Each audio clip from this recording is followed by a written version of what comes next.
Hello, everyone. Welcome to another episode of Bull Breakdowns here on the Guilty as Charged podcast YouTube channel. My name is Alex, as always, and I'm here to answer your questions. I decided 2 weeks into free agency to kind of check the temperature of the fan base a little bit, see where everybody stands, on the roster, on the moves they've made, on the draft.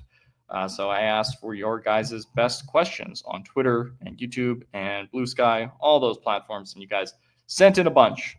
So hopefully I don't drag this out to being an hour long, but there is a lot of stuff to talk about. So that is the good thing. I do have my phone out in case there is big breaking news, in case there's a Tyler Conklin signing or a trade or whatever.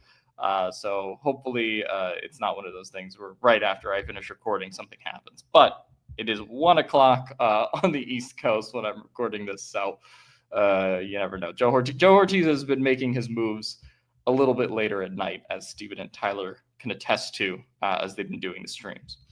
Without any further ado, let's get into the first question, which comes from Leo Martinez.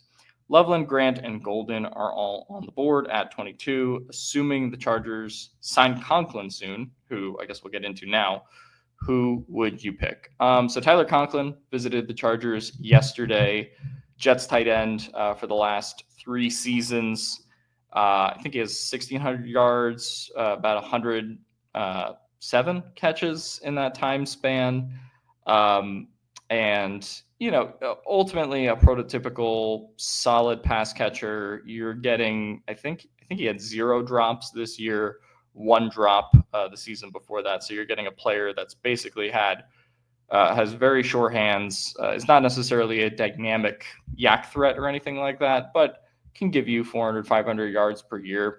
I think if they were to sign Conklin, the main piece of that would be A, you're not pigeonholed going into the draft, and then B, you take some of that receiving stress off of Will Dissly, who can kind of more focus on doing his occasional screen, which they like to do with him, and outside of that, focusing more on the blocking. I kind of had to wear all of the hats, as Greg Roman would say last year.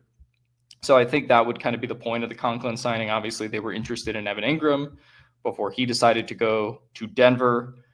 I don't think Conklin really affects the draft, though. Like, I don't think you go, okay, we signed Tyler Conklin, so therefore I'm good on Loveland. I'm good on Tyler Warren or any of the tight ends that kind of come after that. And we'll get into the tight ends. But to me, I don't think it changes anything. Still, between those 3 guys, though, again, this is personal preference. I do have Loveland graded the highest out of those 3 players, just with what he's able to do as a receiver, just a very fluid player overall. Golden, I think, would probably be up there as kind of a close second. I think he might be off the board, though, frankly, by the time the Chargers get to 22. I think it's possible all 3 of these guys are off the board by the time the Chargers get to 22. A lot of smoke about Kenneth Grant going pretty early, a lot of teams that need defensive help.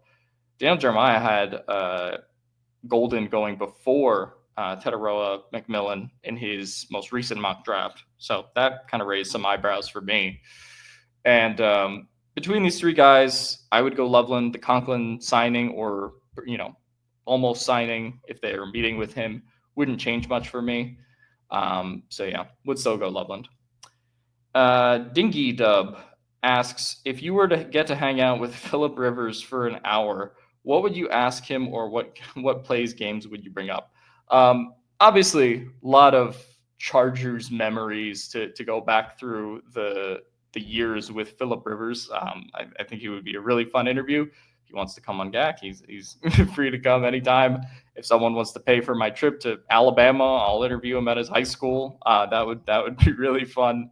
I've always said he's like the number 1 dream podcast guest I could ever ask for on this show. Like, I would just stop podcasting tomorrow if I was able to get him. He's definitely would be the biggest guest and never to be topped in show history if we were to get him. I want to go back to 2023 for what I would ask Phillip Rivers. For people that do remember the NFC Championship game from that year, that is, of course, when Brock Purdy got hurt and the Eagles advanced to the Super Bowl, and it was Eagles-Chiefs the first time. Kyle Shanahan confirmed, and there were reports about this days later, that Phillip Rivers, essentially, if the 49ers had advanced and Brock Purdy could not play the Super Bowl, Phillip Rivers was going to start the Super Bowl. Like, that was the plan. And Shanahan confirmed that. Like, that's not a rumor. He was basically asked, like, hey, was this the deal? And he was like, yeah.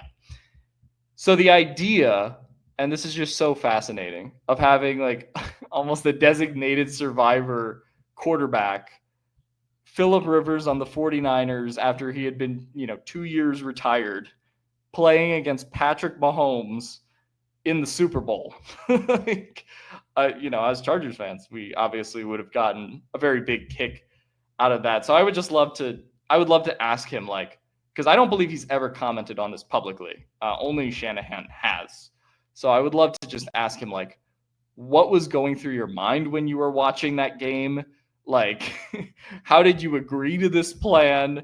Were there any reservations for you about this plan? How was your family feeling when they were watching the game? If they were aware, I would love to ask him just about that whole thing because it's so fascinating to me. And I don't think we've actually ever formally heard anything from him, as far as I know, on the matter. So that would be a really fascinating thing, I think, to ask him about in like a podcast type interview. Assuming Warren, this comes from LAL Never. Assuming Warren are not available and the Chargers don't land a decent free agent tight end, what round would you draft a tight end? Really interesting question. This tight end class, I think, is very polarizing because I know there's people who are very, very high on it. I come off as someone that is a little less keen on the class once Arroyo is off the board for me. I wouldn't fully punt on the class because I do think if you really don't sign Conklin and you don't sign a tight end at all, or you don't trade for like a Goddard or Andrews, for example, you would really, really need a tight end at some point. But if those three guys are off the board, I think it really gets tough to find like an instant contributor guy. I know there's people that are high on Harold Fannin. I don't think he would ever personally be like a Chargers type of player, given the issues with blocking. You could say that for the rest of the class. Arroyo would probably be the guy that I take at that point. If we're assuming Loveland or Warren are off the board in like round 2, if he's there, which is not a guarantee. I think Gunnar Helm is interesting and a little bit better than he tested athletically. So we'll see what numbers he puts up on his pro day after, the sprained ankle and stuff from the combine, where he didn't test that well. So I think he definitely plays better. Those would probably be my two, but there's a scenario where the first 2 rounds they go in a different direction, and then round 3, like the tight end board is just not good for them, or round 4. So there's certainly a possibility it kind of gets punted on, which like wouldn't stun me out of all the positions, but I do think somewhere in those first 4 rounds they fit tight end in, and I'm comfortable with any. I would say of those 4 guys: Loveland, Warren, Arroyo, as well as Gunnar Helm, who I think is pretty good. But it's not the best group, to be honest with you. Jay Herbo. Which current signed free agent are you most excited for, and how's the offseason treating you, lad? Just saw you put in some work the other day. I got added, I think, because I think lad was like working out or something, and people sent me the picture like, nice, you've been bulking, bro. I'm like, I do not work out to the extent that man does. I do some cardio. I don't lift any weights or something. Not sure if the audience can tell, of course. Which current signed free agent am I most excited for? I think Becton. I mean, it's kind of the obvious answer. I think he gives you a higher floor, certainly than Pipkins, and I think there's a lot of untapped potential with him. First season of playing guard, 17 games, he allows 25 pressures. A beast, certainly in the run game. Can watch plenty of all 22 highlights of him just running down people. He, from the beginning of free agency, I really felt that he was a player that made a lot of sense for them. It was a matter of, what's the feeling, what's the temperature on somebody like Becton. Becton obviously had his issues in New York, Assistant GM Chad Alexander was director of player personnel in New York. So that was something that we had talked about a little bit. Is like, will they go for him? Will they not? Will they believe he's kind of a reformed man, if you will? Will they sort of, I guess, bury the hatchet between those two guys? And the longer free agency went on, Will Fries comes off the board. A lot of guards come off the board, and then you're just like, man, like, to me, it did become a little bit Becton or bust. This is, I guess, prior to Tevin Jenkins being re-signed, but to me, Becton was far and away the better fit for this specific Chargers team in the run game they want to establish. And so getting him on a 2-year, $20 million deal, I think it's a really good contract. And to me, unlike a lot of free agent signings, I think you are maybe paying for a product that's a little bit unproven relative to the rest of the market, but that comes with the caveat that I think there's still a lot of untapped potential and things that we have not seen as far as what he can do, particularly in this scheme. So there's enough proof of concept from Stoutland, and that Eagles offensive line and their coaching staff really molded him into something. And I'm curious if the Chargers can kind of continue molding that.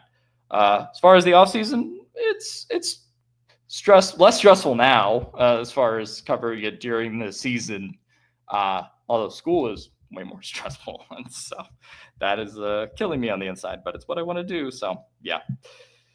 Edward Moretti asks, defensively speaking, what are the biggest 3 needs going into the draft? Asked a lot about positional needs, but if I had to say, I do think it's defensive tackle. I think it's edge.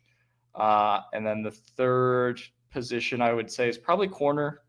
Can go, I think linebacker's pretty set with the guys they have, although I wouldn't be surprised if they drafted one. Same conversation really for safety, with them keeping that main trio of Derwin, of Alohi, and Elijah Molden together. So for me, I would say, yeah, definitely DT, edge, corner, probably in that order. I really think with Puna leaving, like, you have to bolster that room. They brought in Naquan Jones and Deshaun Hand, who I think are solid enough rotation contributor pieces. But this is a deep defensive tackle class. A lot of guys to like, even outside of Kenneth Grant, who we all talk about in round 1. I think rounds 1 through 5, there's some really deep talent that you can get. I know Steven was just talking about this on the show last night. And, I could see, the Chargers drafting multiple defensive tackles. Shit, if they wanted to take 3, if they wanted to take 2 plus an edge, this does feel like the class and the situation to kind of do that. Edward Moretti also asked, dream pick in the first round, nightmare pick also. Dream pick in the first round. Loveland, I think, makes a lot of sense. I don't know if he's a dream just because, like, he probably will be there at 22, or at least is feasibly in the range to be there. The stuff about Tet potentially falling is, like, very appealing, just because I think he's kind of exactly the wide receiver, X guy that the Chargers are looking for. I know a lot of people that were scared off by, like, his 40 time and stuff like that, and the perception of that at the combine. But this is a guy that is like a receiver kind of built for Herbert. I know he's not necessarily the speedster that maybe Chargers fans associate wanting Herbert to play with. But this is a guy who can win anyway. He's a physical rebounder type of receiver. Very, I know he gets a lot of Mike Evans comps, but I see a lot of, like, Brandon Marshall kind of when I watch a lot of Tedero and McMillan, the former Broncos receiver. He's a very fun prospect to watch, and I could just kind of see, maybe a little similar to Mike Williams in some ways, but you're not investing a whole lot in Mike Williams to the point where, you're passing on a wide receiver in the draft. So to me, if Ted McMillan's really there at 22, that is kind of like the godsend situation for the Chargers as far as the wide receiver room is concerned. And I do have him as my wide receiver 1 in this class currently. Nightmare pick. I can't think of like a true nightmare. I think if they like really overdrafted one of the running backs, I would be kind of heated. Like if they just straight up took Travion Henderson at 22, I would love Henderson at some point in the second round if you like traded up. But like if they just jumped for like him in round 1 and took him flat out at 22 without trading back, that's like kind of the nightmare scenario for me. There's more nightmare scenarios if you want to like just talk about really overdrafting a player, but that would probably kind of like be the one if they took a first round running back and it's not the most dynamic prospect. If taking a first round running back that's not Omarion Hampton, basically. JT the Nut. Give me a percentage chance that the Bolts actually make their pick at 22. I just think they move up for a guy or more likely trade down. I'm not sure there's a market for that this year. Percentage chance that they would make the pick at 22. I'd say pretty high still. I guess if I had to make a pie chart that was just like percentages as far as like how do you kind of activate all those spots, or how do you kind of reason with all those spots, I would probably say 70% chance they make the pick, 20% maybe they trade up, and then 10% trade down. So I do think trading up is slightly more likely than them trading down, only in the sense that I think there's kind of that group of prospects that everyone has talked about as far as Warren, Loveland, not necessarily Warren, but Loveland, Grant, Tet, all guys that could feasibly be there. So like if they, for example, wanted to trade up and offer like a third, fourth round pick to kind of move up with like Tampa or Seattle to jump Pittsburgh or Denver, who have pretty similar needs, I see that as a potentially like likely trade up scenario, relatively speaking. Outside of that, though, trading down is possible. I think they're kind of in a position though to just make the pick at 22, because I think someone will fall to them that they really like. Like this is the draft where I don't think they're in a bad position as far as just someone being available. Let's see. Bitcoin, not crypto. Is interior offensive line officially out of the conversation? I assume he means at 22. Would drafting Golden make a lot of sense because the Chargers need a speedster? I don't think interior offensive line is really out of the conversation. Obviously, they signed Becton. They signed Andre James back a couple days ago. I don't think they're done at interior offensive line, whether that's adding still more in free agency and adding more through the draft. I also think I think they probably take one or two offensive linemen for sure. Potentially a guard, potentially a center, or like maybe they draft another like tackle prospect late plus an interior offensive lineman a little bit earlier. I think it's a little less likely after what they did, but I really don't think the Chargers free agency, outside of maybe running back, really took any position out of play in round 1. And even in that scenario, it's like Najee's making $5 million for 1 year. Like that doesn't necessarily eliminate the possibility of like Omarion Hampton or something like that. Although I think it's probably pretty unlikely. So, but in general, I don't think interior offensive line has been eliminated, and I really don't think any position has been eliminated, so to speak, in the first 2 weeks of Chargers free agency. Frank Blakely. And about Golden. I think Golden makes a lot of sense. I think Golden gets associated with being like a speedster type at receiver. I don't think that's really how I interpret his tape. Obviously, I know he had the super fast 40 time at the combine, which was a little bit surprising. I think a lot of people expected that to be Isaiah Bond, who actually ran a little bit behind what people thought he would originally project to do. So Golden being the fastest, combine wide receiver was a little bit surprising. He's definitely very fast on tape, although I was struck when I watched the tape just because like I don't watch much college football during the season outside of my own team, Rutgers. The perception of the Texas receiver is kind of not so great over the last couple of years. Like, you have Bond, who I don't necessarily love as a prospect. You have Worthy, who I was pretty torn on as a prospect last year. Adonai Mitchell, who I think was a little bit hit or miss in several respects, which kind of caused his fall. But I was really impressed when I watched Bond, and I think he is probably the most real outside receiver that Texas has produced in quite some time. So I think he's a really fun player to watch as far as his tape. The game against Georgia is just incredible stuff where he's not even really beating people with speed. It's just his all-around game that was just incredibly impressive to watch on tape. Is a great contested catch guy, great route runner, can pretty much do everything you ask of him to do. So that's why I say he's kind of the most complete player out of those Texas guys. And that's why I think he is getting a lot of serious wide receiver one type buzz right now, like I mentioned earlier. Frank Blakely, what do you think is more important, finding that impact player along the defensive line or adding weapons on offense?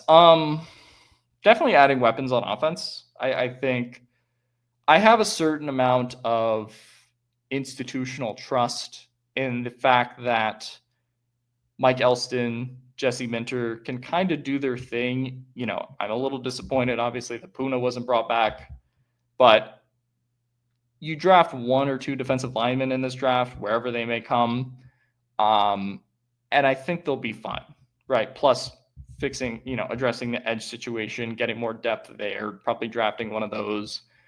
But I think in general, I trust the defense a little bit more to kind of maybe they don't maintain their form as like a top 3 defense like they were last year, just because the schedule is also harder too. But generally, when it comes to the secondary coaching, when it comes to the defensive line coaching, I tend not to really question it a whole lot. The offense, if they don't get wide receiver help, and the offense, if they don't get like a particularly imposing tight end one as well, I definitely worry more about the offensive side of the ball. So in terms of which one I would be more worried if they didn't add, I would say it's weapons on offense, although I do think finding an interior defensive lineman or an edge in the draft is, of course, important.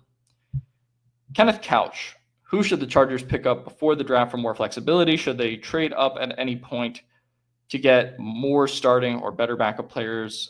Who should the hire in place of Greg Roman be, in your opinion? We're a little early on the Greg Roman discussion. I'm sure there will come a time this year where we can talk about that. Tanner Engstrand, although he got hired as the Jets guy, so that was kind of out the window. But that was the original dream. When maybe Ben Johnson was thought of as head coach, or people. I remember that was a thing back in the day when Harbaugh first got hired, and then Harbaugh was like, "Nope, I'm hiring Roman." I'm not going to get too deep into the weeds on Greg Roman and all the stuff from there until we have a reason to talk about it. But he's coming back next year, like it or not. Who should the Chargers pick up before the draft for more flexibility? I think Conklin is an okay tight end to bring in. Personally, my stance on that is I would rather just ship a 4th to Philly for Goddard, ship a 5th or 4th to Baltimore for Andrews. That's kind of my take on like finding the impactful player, but I get why they don't want to do that. So Conklin, I think, is a guy that you can get, and just he's a very solid pass catcher, like I mentioned earlier. So if they wanted to do that, would totally understand. Should they trade up at any point to get more starting or better backup players? I honestly don't know about the need for a trade up unless there's like a guy that they, kind of like the situation I outlined earlier. I don't think they need to trade up a whole lot. We saw the record of like Hortiz doing it last year for Ladd McConkey. Certainly possible they trade up like a couple spots in the first round if they want to lock down a particular player that they're not sure will be available. To me, as far as like the second or third rounds, though, I don't know if there's a ton of need to trade up. At least right now, when I kind of like look at the draft boards and the relative, like there's not there's not a specific like cutoff of quality, I would say, between like 30 and 70, where I'm like, ooh, at 55, I'm not sure they're going to get a player they like. Like it is a more, I don't think it's a particularly top heavy class where it like really declines in like the second or third round. I think it's a class where the median is pretty balanced, I would say, as far as like the quality of players that you're getting. So to me, there's not a specific need to trade up yet, but there's a guy they want to lock down, all for it. Eddie Graciano, which free agent signing do you think will have a Puna Ford arc? Referring to, of course, the Punaissance of 2024 after the Chargers got him on the kind of minimum contract they got him on. He balled out, got the contract with the Rams. So which signing do I think has the most potential to do that?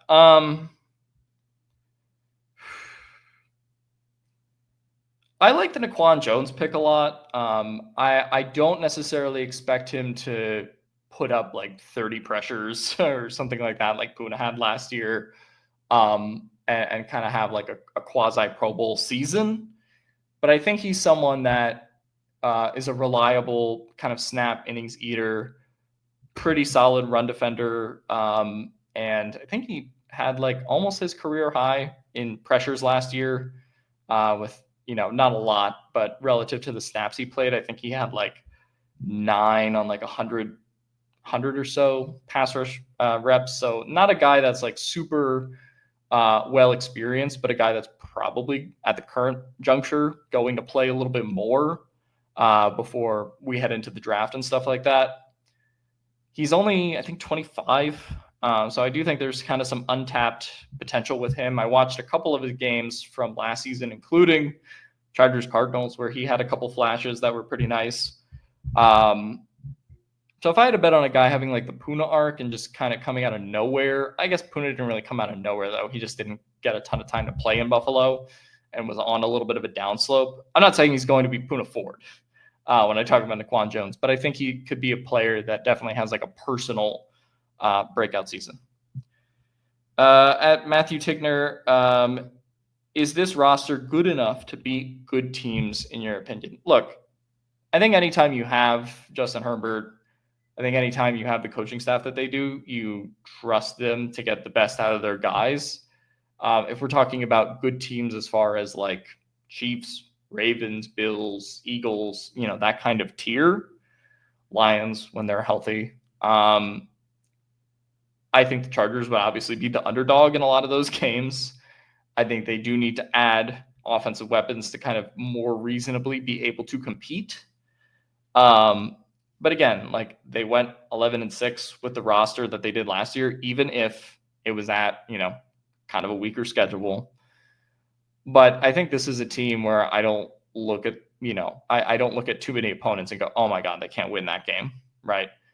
Maybe a few opponents that I look at, I'm like, it's a little bit of a daunting task. But I think they'll be competitive in most of their games this season.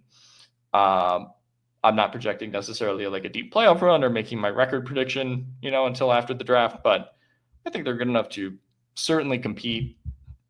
Played very close games against the Chiefs last year, despite, some pretty suboptimal circumstances like the Herbert injury in week 4, lost on the field goal that toinked off the upright in the second game. So I think the perception of the fan base that they are far away roster-wise, I don't entirely agree with, although I get where it comes from in terms of wanting to see the offensive playmakers, wanting to see them fill out the defense a little bit more, and I think that'll happen. But I get the skepticism of like, yes, if the Chargers had to play the Eagles today, it probably would not go super well for them. But I think by the time we see how the roster looks in September, I think we will feel better about it on the whole. Charger Zeus, is a reunion with JK most likely to happen after the draft? Interesting question. I went into this free agency process kind of around the time they had re-signed Molden. And I really thought JK was kind of a lock to be back. So I was a little bit surprised that as we got closer to free agency, it seemed like Najee was a real thing that was happening. Now Najee, even though I don't think he's necessarily the most ideal like top 5 running back type guy, you're getting him on a pretty cheap deal, and very much is the type of running back that Harbaugh and Roman are trying to kind of assert this in this offense, right? JK, I think, has interesting challenges on this market. Obviously, this running back class even took, I think, a chunk out of Najee's paycheck, and what he probably would have gotten in a different free agency year. This running back draft class is just that good. And in JK's particular case, he does have the injury history that he does have, right? The ACL, the Achilles, so on and so forth. Missed 4 games last year with the knee sprain, although that's not really too much here or there. But JK was really good last season, right? I did think that he was good enough to bring back into the fold.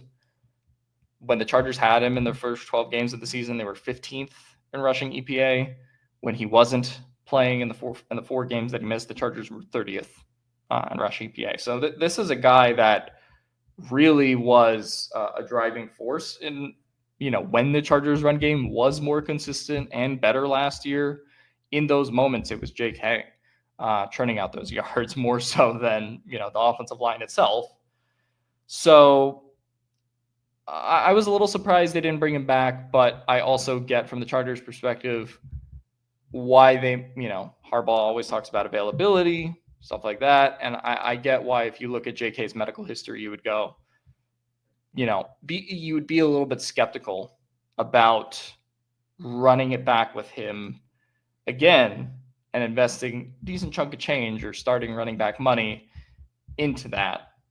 So from that standpoint, I kind of understand the Najee signing. I don't think the door is shut on him. Obviously, he is not signed anywhere in free agency yet. Let me just check my notifications to make sure that statement's still currently correct. I haven't checked my notifications in a little bit, other than Brandon Cooks. Okay, Brandon Cooks went back to New Orleans. Okay, that's nice. But nothing Chargers related. I just wanted to check that before I finished recording. I was like, oh, J.K. Dobbins actually signed with X team, So I didn't want to do that. But no, J.K. Dobbins is still available as I'm recording this. So I think the Chargers could certainly circle back around to it. I do think they are going to draft a running back with how deep this class is, whether that's somebody early on in rounds 2 or 3, or that's somebody on day 3 of the draft. They are going to take it back. And so the question is, what is JK's market? What money is he looking for? What role is he looking for to be able to play on a roster? And can he get a better one than with the Chargers, right? If they do draft a running back, plus they have Vidal there, plus Najee, obviously. So I don't think the door is shut, although I don't think it's a priority right now for the Chargers either. So we'll see. Lad McConkey, enthusiast. Any concern about the lack of high-end talent going into the draft on the team again? Any concern about the lack of high-end talent on the team again going into the draft? Yeah, I mean, I'm certainly concerned about the wide receiver position, tight end. I think the offensive skill players outside of Lad, are lacking. The Mike Williams signing is fine, but they don't have a ton of explosiveness right now. So I am concerned about it. I don't think it's necessarily unfixable though, but would I feel better if Devontae or DK were here? Sure. Do I understand why those things didn't happen? Yeah. So I am a little concerned about it, but I think this draft is such that they can make up for some of their deficiencies. At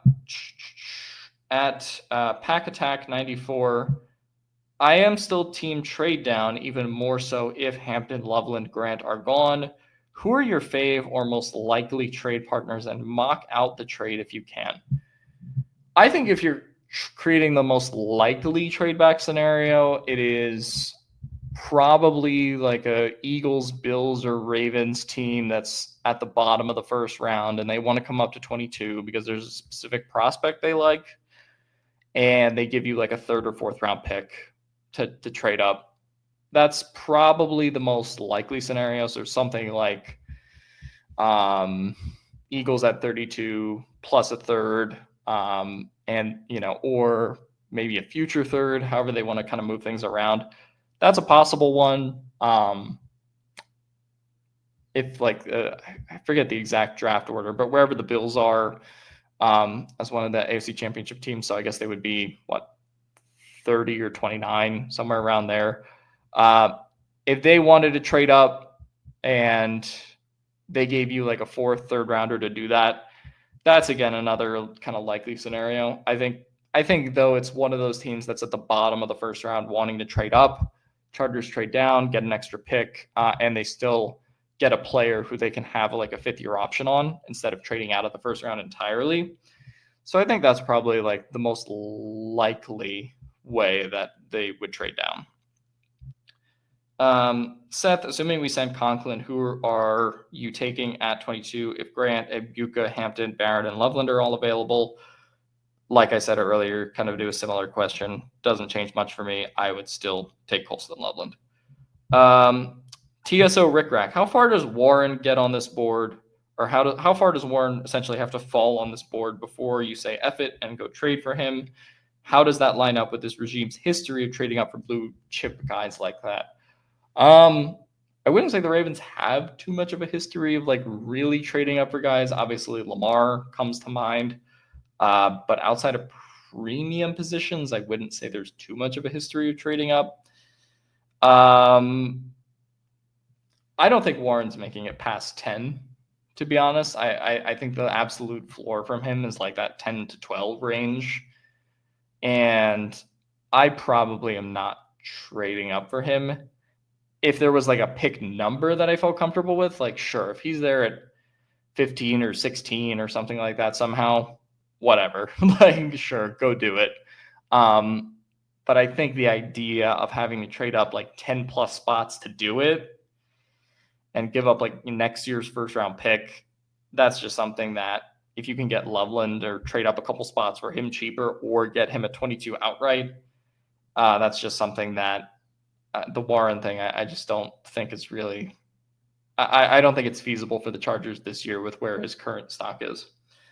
Free Herbert, do you think the team trusts Najee to be the guy all year with Vidal and others, or will they bring in a running back early in the draft to form a 1-2 punch? I think no matter what, Najee is the first string running back. I guess the situation is like they draft Hampton and like that is like a possibility. But I again, like I said earlier, I don't think it's that possible. I think they trust him to be the running back one. I think there's certainly a scenario where like if they wanted to trade up a couple spots in the second round and somehow like Travion Henderson was still available, that is kind of a nice, thunder and lightning type of duo with him and Najee as far as, you have your true like gap running back plus the guy who's like a home run threat every time he touches the ball. And for a Harbaugh Roman offense is an awesome ass kicking pass protector too. So that one would be kind of cool. But I think with the Najee signing, they are very comfortable not overdrafting a back. I think they are comfortable, kind of letting the board come to them, so to speak. Kind of like we talked about in the vein of like if they signed someone like Tyler Conklin, who like would settle down the pass catching game a little bit. So you don't necessarily have to, you don't feel forced or pigeonholed into taking a guy. I think Harris being on this roster very much is kind of that for the running back room where if there's really good value that falls to them somehow in, I would say round 2 in particular, then they could. They don't really have to. If we go this comes from Pissed Off Canuck. If we go IDL at 22, who is the best fit for our scheme and our current roster?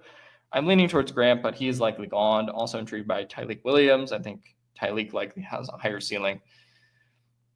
I think if they don't go Grant in the first round, I wouldn't say it's totally out of the picture. I think Derek Harmon is kind of like an interesting fit there. You could trade down and maybe go for like a Darius Alexander, who I think makes some sense for them. I think, though, if they don't go Grant, that probably takes DT off the board. I don't think that that's I don't view that as like a definite statement, but like I think they probably would just have other prospects graded higher. But there are some DTs to like. Tyleek is kind of a fun prospect. Harmon, like I mentioned, I think is going to go before a lot of people think he is in a lot of these mock drafts. I do think he's going to go decently early. So yeah. Connor, opinions on Jalen Royals, wide receiver from Utah State, and Jaden Higgins, wide receiver from Iowa State. Love both of those players. They're both really, really good. Royals, I think, is sort of your prototypical outside wide out, but can have that slot flexibility. Higgins, much more your prototypical X receiver. Like both of them a lot. I think at this point you probably have to take both of them in round 2, or either of them in round 2, so to speak. Royal stock has kind of blown up since the Senior Bowl. Higgins, same thing. You used to be able to get him in like round 4 in mock drafts, and now he's kind of firmly, I think, in that round 2 range with how he tested, and what the film is, how he did at the Senior Bowl. Both very good players. Chargers, different players. Chargers would be lucky to have both if they get either one of those wide receivers in round 2. Pretty comfortable. I mean, not fully comfortable with the wide receiver room, but pretty comfortable with how the draft would have fallen to them at that point. This comes from the Standard at T Billy Goat. Long live Tyron Johnson. When did you lose all that weight? Loyal viewers of the GAC program from 2020 and 2021 know that I used to be quite easily the biggest member of the pod. I'm pretty sure I still probably am technically weight-wise. Anyway, I would say moving to a country outside of America and being stressed every day and doing cardio is really my answer to that question. It's been certainly nice to shed some weight, but comes with some consequences. And heavily caffeinated as I go through the day and as I study and get all the stuff that I need to get done. I'm sure that probably has an impact on things. Not like sugary drinks, but probably a decent amount of coffee to be able to get things done. So, I think I don't want to get too Aaron Rodgers hippie-like when you do move out of America and you live somewhere else, you do start to realize maybe that food isn't quite the best for us. But a lot of it has just been cleaning up my diet too and not eating a ton of like sugary stuff. Never was a big sugary drinks guy, but obviously kind of avoiding that stuff too. But I'm also not like obsessive about like a particular diet. Like once a week, I'll probably still have like a Subway sandwich or something like that. So it's not like a no carbs, no bread type diet. I still eat mac and cheese and stuff like that. I run an hour and a half about 4 to 5 times a week. So, I mean, that's, if you do 4, it's like 6 hours of cardio, I guess, per week. Sometimes 7, sometimes 8. That's pretty good, just for you in general. So I recommend cardio to anyone who likes it a lot. I know we have a lot of probably bodybuilders who might have this on while they're at the gym. I am not a gym person. I like running. Running on a treadmill is one thing, but I actually like, again, this is going to sound very Aaron Rodgers hippie-averse or hippie-like, I should say. But I do I like running outside. I like running and getting sunlight in nature. Okay, that's enough talk on this subject, but thank you for the compliment. And I've gotten a lot of compliments from people over the years about that. At Dylan Cole, what is one free agent another team signed on a good value deal that you wish the Chargers had picked up? Interesting question. I look at what the Eagles did in the first, I guess, was it late last week or earlier this week when they signed Azeez Ojulari as well as Josh Uche to the deals that they got. I think Azeez was like 1 year 6. Uche was like 1 year 1.92. I think both of them in that Fangio defense as like guys who can potentially have like career years off of the edge for pretty cheap and then put themselves back in free agency next year. Something I would have liked to have seen the Chargers do is be a little bit more aggressive at edge in that regard. But the Eagles can offer the opportunity to kind of ring chase and play in that defense and potentially really get paid next year if you ball out. With the Chargers, it's hard to offer that contract and necessarily offer the same thing to the degree that, the Eagles or the Chiefs or the Patriots back in the day, whenever like a veteran player would sign with them. But I would have liked to have seen them kind of in the vein of what the Eagles have done, take a little bit of like some low shot flyers at edge in the departure of Joey Bosa and bringing back Mac on the 1-year deal. Kind of the two that stick out to me as far as maybe I wish the Chargers would have been in on that one. At Zigloxy, how much faith do you have in the Chargers' recent free agent signings? Do you think they address the team's needs effectively? I think they do enough to build out the depth of the roster. I think, one, really necessary to get a right guard or a guard in general. And they did with Mekhi Becton. That was kind of a free agency non-negotiable, was they had to be active on the offensive line. As far as the other moves that they have done in free agency, just to kind of go through all of them really quick. I mean, you're talking about Mike Williams, Benjamin St-Juste, Najee, Dante Jackson, Daquan Jones, Andre James recently, as well as Deshaun Hand. Wide receiver is a little bit underwhelming, but I also understand, again, like I mentioned earlier, why they weren't necessarily willing to push the envelope and go for a Devontae, go for a DK Metcalf, something along those lines. Najee is not necessarily my prototypical type of back, but you really, really can't complain about that deal. PFF have projected him to get like 11 million or something like that, and he's a 1-year, $5 million deal, basically, and is the type of runner they look for in this offense. So I think that's a pretty good signing. Little skeptical about Dante Jackson. That's probably him and St-Juste are in the quarterback room is a little bit head scratching for me, especially if you don't add significantly in the draft. I'd also drop I know we haven't talked about him and not a lot of Chargers fans talk about him. If they wanted to take Jahdae Barron, who has a lot of slot outside flexibility, I wouldn't be stunned if they did that in the first round, even though I know cornerback is not the need that the other positions are. But if you were just talking about BPA at 22 and he's somehow there, wouldn't stun me in this Jesse Mitchell defense. That's all I'll say. But, we'll get to that when the time comes. In general, I think all of the signings have been fine. I'd probably give the Chargers like a B minus in free agency for what they've done so far. Really depends on how you nail the draft. And then I think we'll come back to this free agency period, and think either more positively or, maybe they didn't do enough because the draft board didn't necessarily break the way that they wanted to. So we'll kind of see.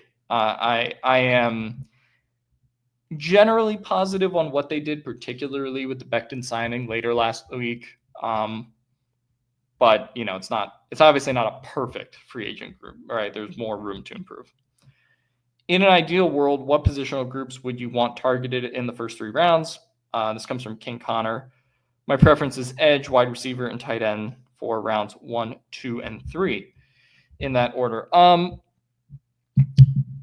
This is a bit of a weird class. I don't know if I have 3 in that order. If I just had to say what are the 3 biggest needs, I think off the top of my head, it is wide receiver, tight end, defensive tackle.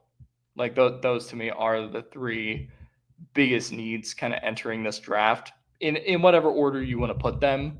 But I wouldn't necessarily list it out as this position round 1, this position round 2, this position round 3, because it really does depend on how the board falls to you, especially with where they're at this draft versus the ability to just kind of take whoever they wanted at 5 last year with all the quarterbacks that were selected and just Marv being off the board.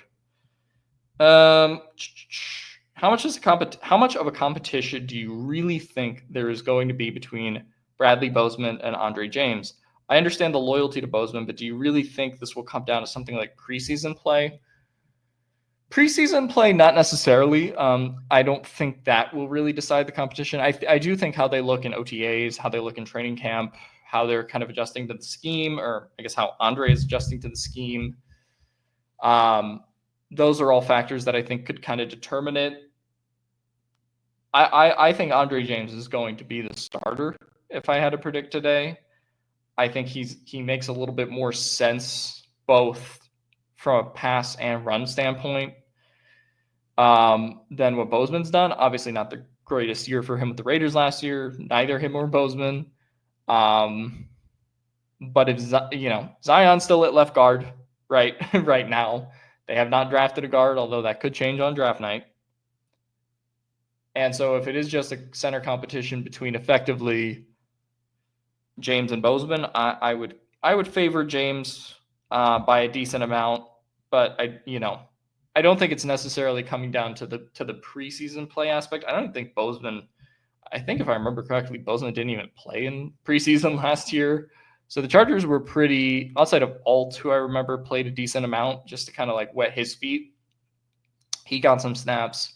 They were pretty conservative with what they did with the rest of the offensive line. I think Slater, Zion, and Pipkins, if I recall, had like 16 snaps last year. Alt got about like 40 or 50. Bozeman didn't play at all. So like, yeah, I don't think preseason will be the differentiating factor. But in general, I would favor James over Bozeman. This comes from Otto. Last year, they needed cornerback and wide receiver. They drafted extras at each position, taking swings, of course, referring to Cam Hart and Tarheeb Still, as well as Ladd, Rice, and Cornelius Johnson. I'm curious how many tight ends and defensive linemen they will take in the draft this year. Like I said, I'm not as high on the tight end class, but I think there's probably a world where if you don't sign Conklin or if you don't sign a guy, there's certainly a possibility of taking multiple. My bold prediction, if it is a bold one, I do think they will take multiple interior defensive linemen in this draft. That I do think will happen. If that doesn't happen, there's a world where something like multiple running backs happens just because of how deep that class is, but I wouldn't necessarily bet on it, but we'll see. What do you see? This comes from Dutch Spartan. What do you see with the play action game looking like with Najee, a formidable offensive line, and Herbo tossing into our weapons? What is the ceiling for our offense if our run game is top 5? I think the run game is a little far away from being top 5 right now, although I do think if they get better production out of the center and right guard spots, which we project that they currently will, then I think it's possible. Still a lot of things to work out on the offensive line, though. But I think if you bank this running scheme being a lot more efficient than it was last year, I mean, even with the bad run game last year, or even with the run game not being the most efficient last year, the Chargers were the best play action team in the league in the regular season, statistically. So I think they're going to lean into that whenever they can on offense. And if the running game is more efficient, then this offense can, I think, shoot up the rankings. I would say I think a reasonable expectation is they're a consistent top 11 to 15-ish offense this year. I'm not necessarily buying quite top 5 yet, but I do think the operation, the fact that they're not installing a new system, the fact that they're upgrading the offensive line plus Najee, I do think all of these things will help the offense as well as kind of the play action game, like you mentioned. At Kyle Katzenmeyer, do you think we have a better roster than last year right now before the draft? I know everyone is worried about the offense, but I'd argue it's actually better right now than end of the season last year. Is it better than the end of the season last year? I'd probably say just on the basis of having Becton, probably. Plus you add Mike. So yeah, I think there are some core changes they made. Losing Puna is a loss. Overall, though, I don't think they've lost too much on defense outside of him and Joey. And I don't think there was really a way to go into 2025 while keeping Joey either. So I'd say I wouldn't necessarily say they're better than last year, I think right now it is more or less building around the same nucleus as last year and seeing how you can best kind of patch things up before the draft at this stage of free agency. But I would say it is better.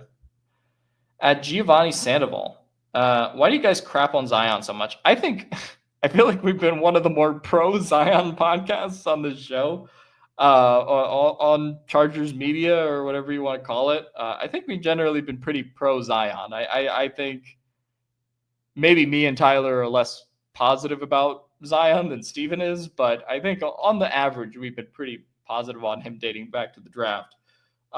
Anyway, the comment says he improved so much throughout the season and his progress was praised.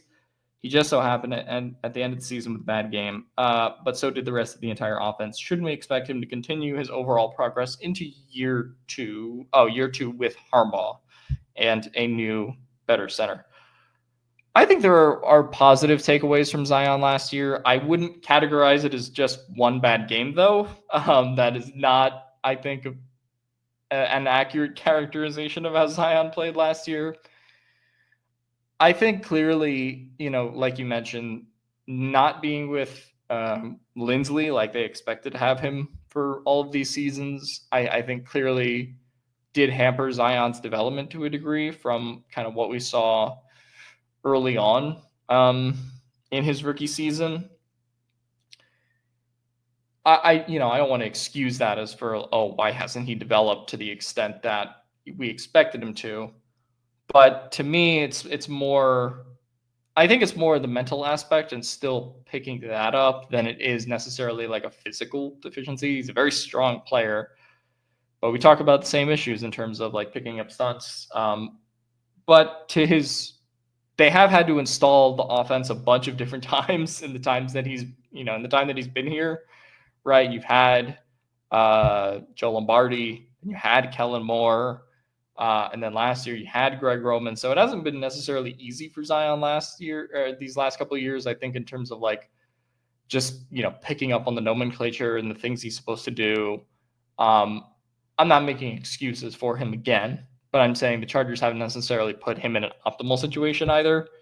But in general, this is put up or shut up time for Zion.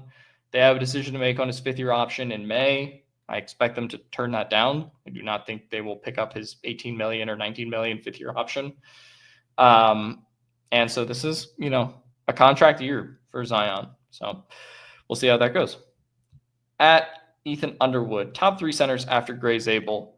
Steven question. I have not watched 3 centers after Gray Zabel. I know about him. I know about the Georgia guy, Jared Wilson.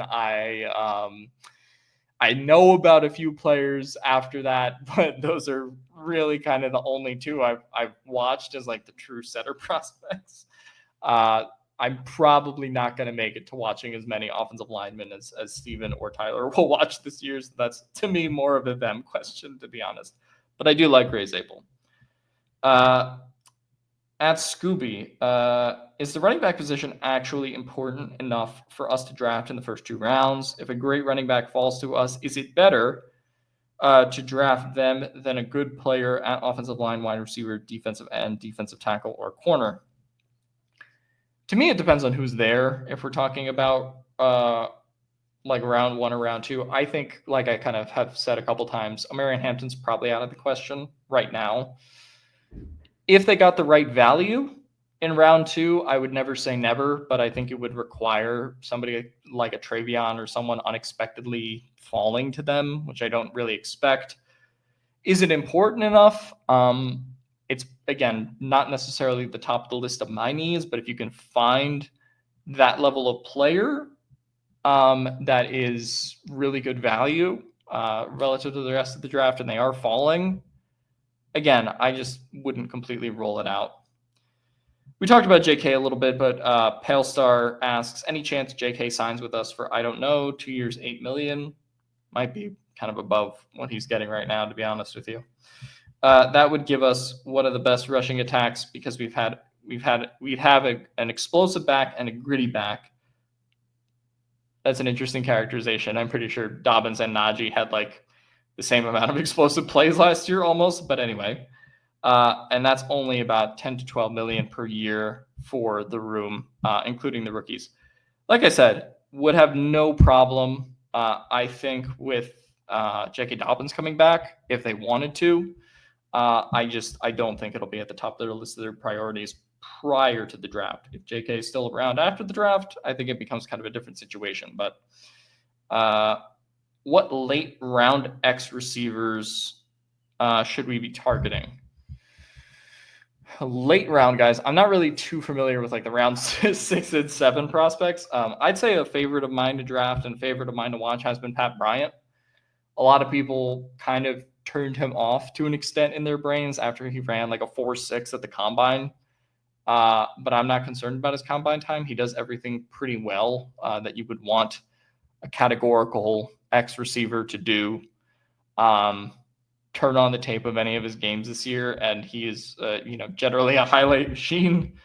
Made a mockery of my beloved Rutgers defense, unfortunately. I think he is a really fundamentally solid player that is projected to go in the 4th round, but probably should go a little higher than maybe he's being projected to right now. I think he makes a lot of sense. The Chargers were to draft him.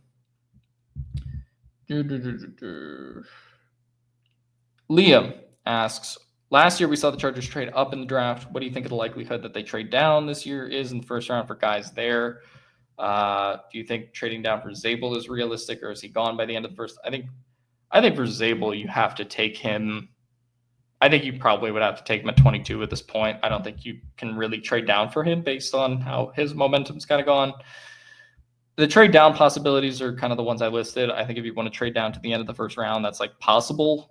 But I wouldn't necessarily bet on it. Well, we'll see. Do you guys think we should bring back Dobbins? And at that point, and if not, then draft O'Marion. I like O'Marion Hampton. I think the door is closed on that for now, though, and we've answered enough questions about Dobbins. Based on a full season of games, this comes from Alvin, what numbers are you expecting out of Mike Williams' return?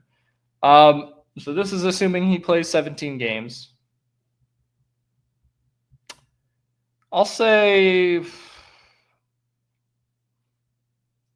550 yards and 5 touchdowns, something along those lines. Like, to me, that would be an optimal Mike Will season. He gives you, 10, 11, like really big pass play completions. I do think he'll be a lot better and a little bit more explosive than he was last year. He kind of mentioned at various points that the ACL rehab and going through all of that really kind of slowed his progress coming back last year. So I do think he'll be better than he was last year. But there is obviously the question of, like, yes, if you base it on a full season, for sure, we've seen Mike Williams struggle with health in the past. So that's not necessarily something that I guess I'm looking past as far as like projecting his stats this year.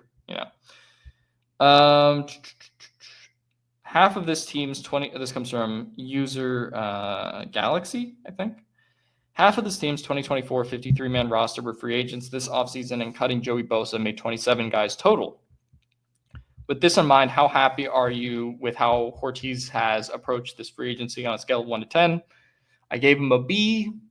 So, if I said that, I would put him in a range of like 7 to 8. I think it's been pretty decent. Not like, oh my God, he's, completely wrecked free agency and it's been awesome. But I think he's done enough so far, considering the Becton signing in particular, to kind of hold over the team till the draft, but still some work to do, I think, with some pre-draft signings, as well as, actually, kind of needing to nail the draft now, I think, to sort of validate free agency, if you want to put it like that, although that's kind of unfair. Andre Vlysu, if they were to agree, would you consider trading 22 and some 2026 capital to land Chicago's 2025 second rounders?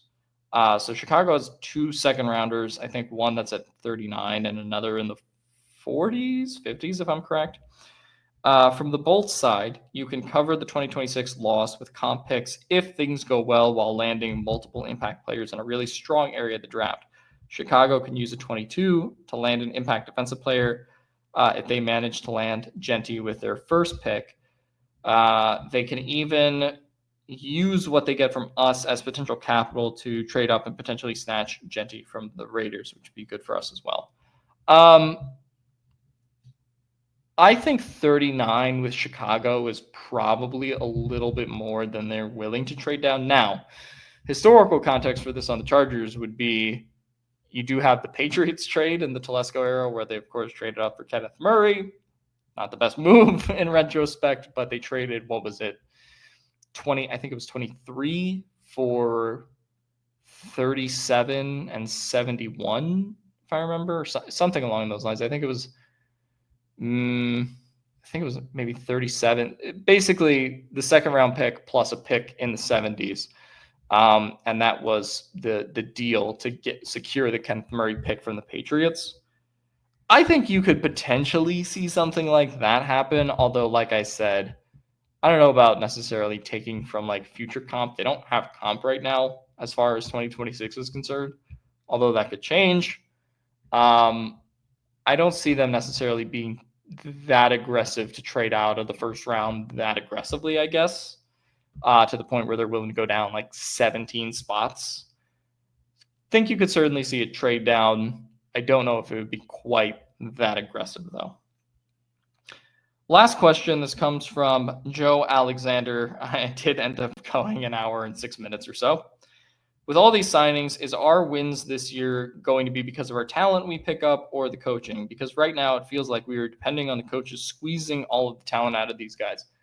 I mean, they are depending on the coaching staff, of course. I do think there's probably an element of just having this coaching staff back together in a year where they don't have to install anything necessarily specific. It's bringing a lot of the new players and the draft picks and guys like that into the fold of what's already been created here. I think the only coaching staff member who like really ended up leaving was Chris O'Leary, who got replaced with the defensive coordinator from FSU, who I can't remember his name off the top of my head right now. But they really kept pretty much the whole band together. And so, like, I do think there's part of this where even when I talked with Daniel Popper, we talked about the idea of continuity and keeping that with Herbert on the offense. And I think part of that is just not necessarily a big endorsement of Greg Roman, but the idea that another year in this system with roster upgrades probably is a thing worth seeing before you determine this is not the offensive direction you quite want to go into. And then defensively, the fact that, again, you're not really installing a new defense. So many of the guys are coming back from last year that already know it. I do think that is like a baseline thing of a second-year coaching staff that will really help the Chargers moving forward. So I don't think they're necessarily banking on only the coaching staff is going to do stuff. Of course, they're still going to continue adding to the roster. But I do think they are kind of banking on, all right, we've been here, we've done that, we've installed everything. We don't have to spend a whole lot of time this offseason building out the coaching staff, building out the front office, etc.